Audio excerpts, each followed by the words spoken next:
அஸ்ட்ரோசேகர் YouTube channel நேயர்களுக்கு அபிராமி சேகரின் அன்பான வணக்கங்கள். நம்ம இன்றைக்கி பிப்ரவரி மாதம் 2024 வருஷம் ஒவ்வொரு ராசியில் பிறந்தவங்களுக்கும் எப்படிப்பட்ட பொதுவான பலன்கள் நடக்கும் அப்படிங்கிறத பார்க்குறோம். அதற்கு முன்னாடி திருக்கணித பஞ்சாங்கப்படி இந்த பிப்ரவரி மாதத்திற்கான கிரக நிலைகள் எப்படி இருக்குங்கிறதையும் பார்க்குறோம். மேச ராசியில் குரு பகவான், கன்னி ராசியில் கேது, மகர ராசியில் செவ்வாய், கும்பராசியில் சனி பகவான், மீன ராசியில் ராகு பகவான் கோச்சாரத்தில் இருக்காங்க. இந்த மாதம் பார்த்திங்கன்னா கிட்டத்தட்ட 3 கிரகங்கள் 2 வெவ்வேறு ராசியில் சஞ்சரிக்கிறாங்க. முதல்ல சுக்கிர பகவான், அவர் பார்த்திங்கன்னா தனுசு ராசியிலிருந்து இந்த மாதம் 10ஆம் தேதி மகர ராசிக்கு போகிறார். ஆக 20 நாட்கள் மகர ராசியில் சுக்கிர பகவான் சஞ்சரிக்கிறார். அடுத்து பார்த்திங்கன்னா சூரிய பகவான், ஏன்னா இந்த பிப்ரவரி மாதம் தை மாதமும் மாசி மாதம் கலந்த மாதமாக இருக்கும். தை மாதம் அவர் மகர ராசியில் இருப்பார். தை 13ஆம் தேதிக்கு அப்புறம் அவர் கும்பராசிக்கு போகிறார். அடுத்து பார்த்திங்கன்னா மகர ராசியில் இருக்கக்கூடிய புத பகவான் 19ஆம் தேதி கும்பராசிக்கு போகிறார். ஆக சூரியன், சுக்கிரன், புதன் 3 கிரகங்களும் 2 வெவ்வேறு ராசியில் சஞ்சரிக்கிறாங்க. இவங்க எல்லாம் எந்தெந்த ராசியில் சஞ்சரிக்கிறாங்க, எந்தெந்த நட்சத்திரத்தின் சஞ்சாரத்தில் இவங்க சஞ்சரிக்கிறாங்க, இதை எல்லாத்தையும் கணக்கில் எடுத்துக்கிட்டு இந்த மாதம் எப்படிப்பட்ட பொது பலன்கள் நடக்கும் அப்படிங்கிறத தான் இப்போ நம்ம பார்க்குறோம். இங்கே பார்க்கக்கூடிய பலன்கள் அத்தனையும் பொது பலன்கள் தான். சிறப்பு பலன்கள் சொல்லும்போது உங்களுடைய தனிப்பட்ட ஜாதகத்தில் உங்களுக்கு நடக்கக்கூடிய கோச்சாரத்தில் நடக்கக்கூடிய பலன்கள் அதான் பிரதானமாக இருக்கும். பின்ன எதுக்கு நம்ம இங்கே ராசி பலன் பார்க்குறோம்னா, லைஃப்பில் நம்முடைய ரொட்டீன் லைஃப்பில் நமக்கு நடக்கக்கூடிய விஷயங்கள் நமக்கு சாதகமாக இருக்குமா அல்லது பாதகமாக இருக்குமா அப்படிங்கிறது இந்த கோச்சார கிரகங்கள் சொல்லும். அதன் அடிப்படையில் ஒவ்வொரு ராசியில் பிறந்தவங்களுக்கும் எப்படிப்பட்ட பொது பலன்கள் நடக்கும் அப்படிங்கிறத இப்போ நம்ம பார்க்குறோம். ரிஷபராசியில் பிறந்தவங்களுக்கு இந்த பிப்ரவரி மாதம் எப்படி இருக்கும் அப்படின்னு பார்க்குறோம். அதற்கு முன்னாடி உங்களுடைய ராசிநாதன் சுக்கிர பகவான், அவரே சர்வீஸ் ஸ்தானத்துக்குரியவர். அவர் பார்த்திங்கன்னா கோச்சாரத்தில் 8ஆம் இடத்துல சஞ்சாரம் பண்ணுறார். எத்தனாம் தேதி வரைக்கும்னா நான் முதலே அறிமுகத்தில் சொன்ன மாதிரி இந்த மாதம் 10ஆம் தேதி வரைக்கும் அவர் உங்களுடைய ராசிநாதன் 8ஆம் இடத்துல இருக்கார்.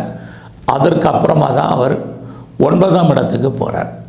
ஸோ 9ஆம் இடம் தெய்வ அனுகூலம். ஆக 10ஆம் தேதிக்கு மேலே தான் உங்களுக்கு ரிஷபராசியில் பிறந்தவங்களுக்கு தெய்வ அனுகூலம், இன்னொரு பக்கம் சொல்கிறதா இருந்தால் அதிர்ஷ்டம், இதெல்லாமே அப்போ தான் மெல்ல ஆரம்பிக்குது. ஸோ இந்த மாதத்தில் உங்களுடைய ஃபினான்ஷியல் பொசிஷன் எப்படி இருக்குதுன்னு பார்க்குறோம்.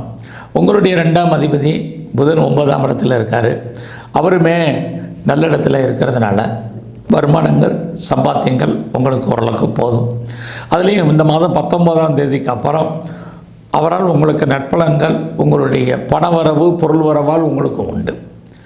இந்த மாதம் உங்களுடைய முயற்சிகள் எப்படி இருக்குன்னு பார்க்குறோம். உங்களுடைய முயற்சி ஸ்தானாதிபதியாக சந்திர பகவான் அப்படி இருக்கிறனால எப்பயுமே நீங்கள் ஆக்சிலேஷன் மைண்டாகவே இந்த மாதம் இருப்பீங்க. இனம் தெரியாத ஒரு கவலை, ஒரு பீதி உங்களுக்கு இருக்கும். ஃபஸ்ட்டு இந்த எண்ணத்தை மாற்றுங்க. எதையுமே தெளிவான சிந்தனை, தெளிவான முடிவு, தெளிவான ஒரு விஷயத்தில் நீங்கள் டெசிஷன் எடுக்க பழகுங்க.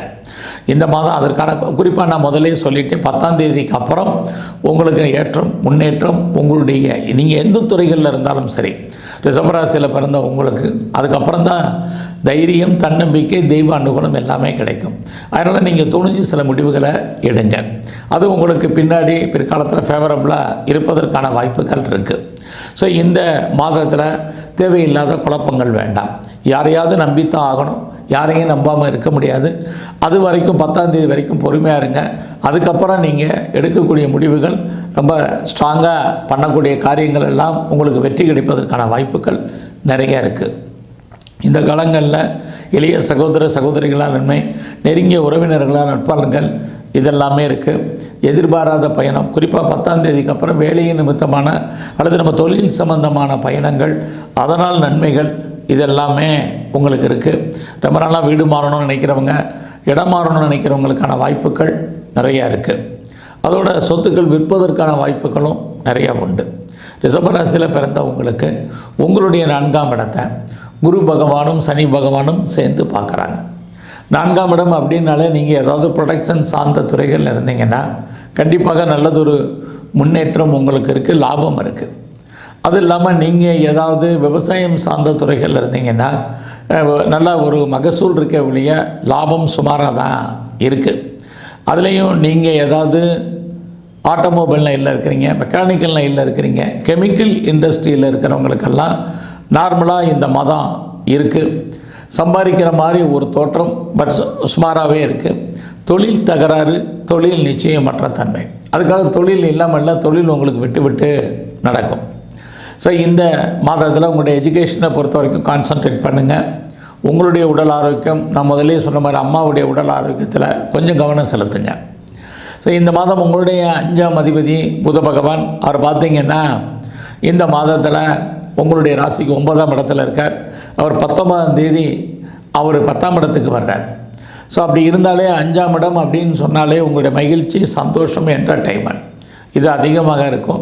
இந்த மாதம் எதிர்பாராத தெய்வ தரிசனம், ஆலய தரிசனம், ஆன்மீகமான விஷயங்களில் உங்களுக்கு ஈடுபாடு இருக்கும். உங்களுடைய சோசியல் ஆக்டிவிட்டீஸ் கூடும். சொசைட்டியில் உங்களுக்கான மதிப்பு மரியாதை கூடும். இது எல்லாமே இந்த மாதம் 19ஆம் தேதிக்கு அப்புறம் நடக்கும். ஸோ நீங்கள் ஏதாவது கலைத்துறையில் இருந்தீங்கன்னா இந்த மாதம் 19ஆம் தேதிக்கு அப்புறம் தான் உங்களுக்கு நல்ல பாப்புலாரிட்டி, ஃபினான்ஷியல் பொசிஷன் இதெல்லாமே நல்லாயிருக்கும். நீங்கள் அக்ரிமெண்ட் ஏதாவது இருந்தால் அதில் சைன் பண்ணுவீங்க. நீங்கள் பொலிட்டிக்ஸில் இருந்தீங்கன்னா அரசியல் வாழ்க்கை உங்களுக்கு ஏற்றம் மிகுந்ததாக இந்த மாதம் இருக்கும். தொண்டர்கள் உங்களுக்கு சப்போர்ட் பண்ணுவாங்க. பப்ளிக் ரிலேஷன்ஷிப்பும் நல்லாயிருக்கும். இந்த மாதம் நீங்கள் ஏதாவது ஷேரில் இன்வெஸ்ட்மெண்ட் பண்ணணும்னு நினைக்கிறவங்க, அல்லது ரேஸ் அல்லது லாட்ரி அல்லது ஏதாவது டிஜிட்டல் கரன்சி வாங்கணும்னு நினைக்கிறவங்களுக்கெல்லாம் நார்மலான முன்னேற்றங்கள் இருக்குது. பெரிய லெவலில் நஷ்டம் இல்லைனால் கூட கண்டிப்பாக உங்களுக்கு லாபத்தினுடைய தன்மை கொஞ்சம் குறைவாக தான் இந்த மாதம் இருக்கும். ஆகையினால விட்டதை பிடிக்குன்னு பெருசாக ஆசைப்படாதீங்க. எப்பயும் போல் இன்வெஸ்ட்மெண்ட் பண்ணுங்கள். ஓரளவுக்கு பரவாயில்லாமல் ட்ரேடிங்கில் இருந்துக்கிட்டே இருக்கும். ஸோ இந்த மாதத்தில் ரொம்ப நாளாக வீட்டில் சுபகாரியங்கள் ஏதாவது நடக்காமல் இருந்தால் நடப்பதற்கான வாய்ப்புகள், நீங்கள் அதில் கலந்து கொள்ளக்கூடிய சந்தர்ப்ப சூழ்நிலைகள் இதெல்லாமே ரிஷபராசியில் பிறந்த உங்களுக்கு இந்த மாதம் இருக்குது.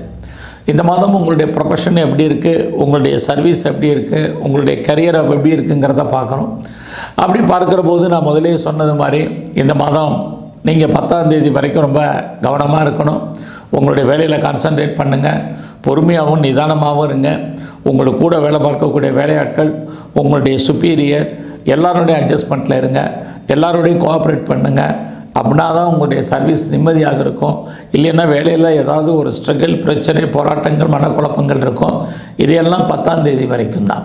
அதுக்கப்புறம் இந்த நிலைமைகள் மாறும். உங்களுக்கு ஆட்டோமேட்டிக்காகவே உங்களுடைய வேலையில் நீங்கள் எதிர்பார்த்த முன்னேற்றங்கள் இருக்குது, ப்ராக்ரஸ் இருக்குது. வேலை இல்லாமல் போகாது. ஐடியில் இருப்பதற்கான வாய்ப்புகள் இல்லை. ஏதாவது ஒரு ஜாப் என்பது உங்களுக்கு லைஃப்பில் இருந்துக்கிட்டே இருக்கும். சம்பாத்தியங்கள் உங்களுக்கு இருக்கும். இந்த மாதம் தேவை இருந்தால் மட்டும் கடன் வாங்குங்க. குறிப்பாக உங்களுடைய ஹெல்த் கண்டிஷனில் ரொம்ப கவனம் செலுத்துங்க. ஏதாவது சர்ஜரி பண்ணுறதா இருந்தால் இந்த மாதம் 10ஆம் தேதிக்குள்ளே அதை பண்ணுங்கள். யாருக்கும் செக்யூரிட்டி போடாதீங்க. யாருக்கும் இக்காரணத்தை கொண்டு இந்த மாதம் கடன் கொடுக்காதீங்க. அந்த பணங்கள் திரும்ப வருவதற்கான வாய்ப்புகள் இல்லை. எதிரிகளை ஜெயிக்கிற மாதிரி இருக்கும். ஜெயிப்பதற்கான வாய்ப்புகள் இல்லை. காம்படிட்டிவ் எக்ஸாமினேஷனில் இந்த மாதம் 10ஆம் தேதிக்கு அப்புறம் தான் ரிசல்ட் வந்தால் நீங்கள் பாஸ் பண்ணுறதுக்கான வாய்ப்புகள் இருக்குது. உங்களுடைய வேலையாட்கள் விஷயத்தில் கவனம். இந்த மாதம் எல்லா விதமான வேலையாட்களையும் தக்க வைப்பதற்கான முயற்சிகளை நீங்கள் எடுங்க. நல்ல வேலையாட்கள் உங்களை விட்டு பிரிஞ்சு போயிடுவாங்க. சொந்த பிஸ்னஸ் இந்த மாதம் நார்மலாக இருக்குது. பார்ட்னர்ஷிப்போடு பிஸ்னஸ் பண்ணிங்கன்னா அதுவும் சுமார் தான். இந்த மாதம் 10ஆம் தேதி வரைக்கும் உங்களுடைய மன வாழ்க்கையில் கணவன் மனைவிக்குள் கருத்து வேறுபாடுகள், சண்டை சச்சரவுகள் என்பது இருந்துகிட்ருக்கு. 2 பேரில் யாருக்காவது ஒரு ஆளுக்கு விரயம், நஷ்டம், வைத்திய செலவுகள் என்பது இருக்குது. ஃபர்தராக இந்த மாதம் நீங்கள் ஏதாவது ஹையர் ஸ்டடி பண்ணுறதா இருந்தால் பண்ணுங்கள். ஹையர் எஜுகேஷன் பண்ணுறதா இருந்தால் பண்ணுங்கள். அதுக்கான சோர்ஸஸ் இருக்குது. செகண்ட் மேரேஜுக்கு யாரெல்லாம் ட்ரை பண்ணுறீங்களோ தாராளமாக ட்ரை பண்ணுங்கள். இந்த மாதம் அமையும். அதுலேயும் நீங்கள் எக்ஸ்போர்ட் அண்ட் இம்போர்ட் பண்ணிகிட்டு இருக்கிறவங்களுக்கு இன்னுமே சிறப்பான பலன்கள் உண்டு. மூத்த சகோதர சகோதரிகளால் நன்மைகள் இருக்குது. அந்நிய பாஷை, அந்நிய மொழி பேசும் நண்பர்களால் உங்களுக்கு வாழ்க்கையில் நிறைய முன்னேற்றங்கள் ஏற்படுவதற்கான வாய்ப்புகள் இருக்குது. உங்களுடைய 12ஆம் இடத்துல குரு இருக்கிறதுனால உங்களுடைய குழந்தைகளுக்காக செலவு பண்ண வேண்டிய காலங்கள் இந்த மாதம் நிறைய இருக்குது. ஸோ இந்த மாதம் இன்னும் கொஞ்சம் தெய்வ அனுகூலத்தை கூட்டுங்க. குறிப்பாக இந்த மாதம் முழுவதுமே நீங்கள் எங்கெல்லாம் விநாயகருடைய கோயில் இருக்கோ அங்கெல்லாம் பிள்ளையாருடைய வழிபாடு ரொம்ப ரொம்ப முக்கியம். அது மட்டுமல்ல, இந்த மாதத்தில் சிவன் ஸ்தலங்களில் இருக்கக்கூடிய பிரம்மதேவருடைய வழிபாடை நல்லா பண்ணுங்கள். அதோட பெருமாள் ஸ்தலத்தில் இருக்கக்கூடிய நரசிம்மருடைய வழிபாடும் சக்கரத்தாழ்வாரையும் நல்லா வழிபாடு பண்ணுங்கள். உங்களுக்கு வரக்கூடிய அத்தனை பிரச்சனைகள்லேருந்து நீங்கள் விடுபடுவதற்கான வாய்ப்புகள் உண்டு. நன்றி, வணக்கம்.